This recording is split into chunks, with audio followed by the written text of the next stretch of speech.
Bonjour frères et sœurs et amis, que le nom de Dieu en soit béni et glorifié, parce que c'est important de connaître encore davantage cette grande vérité. Nous avons cette Bible que chacun de nous, que nous possédons.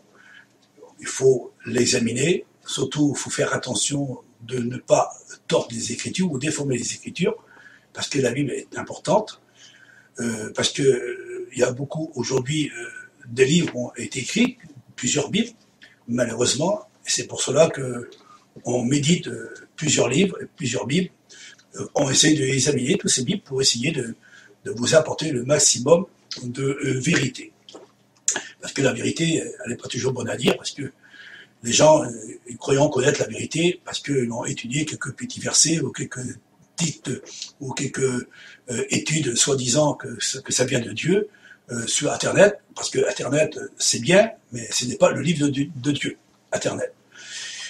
Dieu il nous demande de chercher les trésors, mais c'est pas parce que les trésors, tout ce qui brille n'est pas de l'or, parce qu'il faut faire attention. Je ne juge personne, nous ne sommes pas là pour juger, nous ne sommes pas là pour condamner, mais nous sommes là pour nous aimer les uns les autres, c'est du moins qu'on essaye de s'aimer, parce que c'est pas facile d'avoir de l'amour pour son prochain. Surtout quand on a une Bible dans la main, et des fois, la Bible, elle peut diviser, à cause de certains versets qui n'est pas mis en évidence, et des fois, on croit tenir la vérité, mais des fois, la vérité, elle n'est pas toujours exprimée selon ce qui est écrit à travers de cette Bible. Parce que la Bible a été touchée par les catholiques, et ainsi que par les protestants. D'exprimer cette grande vérité. J'essaie de faire le maximum, le plus simple possible pour essayer de vous dire ce que la Bible enseigne. C'est un exemple aux jeunes. Qui est le chef de la femme? Ben, on dit c'est l'homme. Et qui est le chef de l'homme? Ben, c'est Christ. Et qui est le chef du Christ? C'est Dieu. Alors, Christ, il est la tête de toute l'Église, qui est le commencement de l'Église, parce que nous n'oublions pas, au commencement était la parole. Au commencement était la parole, ça veut dire le Christ. Et la parole était auprès de Dieu. C'est le Christ qui était auprès de Dieu. Mais il était en Dieu. Il était en Dieu. Il était dans le sein de Dieu. Il était dans la présence de Dieu. Il est sorti de Dieu. Il est sorti de la parole de Dieu. Et Christ devient la parole de Dieu, par excellence. Mais Dieu a aussi à parler dans l'Ancien Testament. Parce que quand on nous voit dans l'Ancien Testament, les prophètes ont parlé de la part de Dieu, par l'Esprit de Dieu, qui l'en veut sur eux, parce que l'Esprit de Dieu a toujours parlé. Mais dans les derniers temps, c'est par maintenant, Dieu va se manifester par le Fils.